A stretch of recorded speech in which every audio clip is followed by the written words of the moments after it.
आसंता काली अमेरिकार नुआ राष्ट्रपति भाव में शपथ ने डोनाल्ड ट्रंप। अमेरिका राष्ट्रपति जो बाइडेन 4 वर्षिया कार्यकाल बुधवार शेष होइछि। डोनाल्ड ट्रंप द्वितीय थर पर अमेरिकार राष्ट्रपति भाव में विधिवत शपथ नेबाई जाउछन्ति। एथिपाई से फ्लोरिडार परिवार सहित वाशिंगटन डीसी उड़ाण भरिछन्ति। सेपटे जहाँ सूचना बा खबर हस्तगत होइछि, एथर शपथ ग्रहण उत्सव रे स्थान परिवर्तन करा जायछि, कारण शपथ उत्सव खोला स्थान न होई भितरे कराजिबो।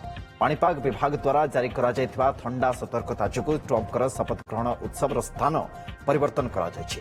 ट्रंप का शपथ ग्रहण समारोह यूएस कैपिटल रोतुंडा भितर कराजिबो। 40 वर्ष भितर यह प्रथम थर जेबे जणे अमेरिका राष्ट्रपति शपथ ग्रहण समारोह स्थान परिवर्तन हेबो। सोमवार वाशिंगटन में ट्रंप शपथ ग्रहण समारोह समय तापमात्रा -7 डिग्री सेल्सियस रहिबार पूर्वानुमान करा जायछि। सेपटे ट्रंप शपथ उत्सव रे भारत तरफ अमेरिका रे उपस्थित रहिबे बा शपथ ग्रहण समारोह रे उपस्थित रहिबे वैदेशिक व्यापार मंत्री एस जयशंकर। जो शपथ ग्रहण करे ट्रंप सरकार तापी बहुत किसी इंडिया और अमेरिका चेंज द्विपाक्षिक रिलेशनशिप चेंज होगा जाऊँगी बोली आशा कर प्रथम से स्किल वर्कर्स H1B मानकर वीजा नेगेटिवली इंपैक्ट करे बोली आशा कर बड़ बड़ कंपनी अमेजन यूआई से एम्प्लॉयमेंट को ऑलरेडी इमेल पठे सारे कि आपन किसी जरूरीकालीन काम नहीं 20 तारीख आगु देश को पलि आस।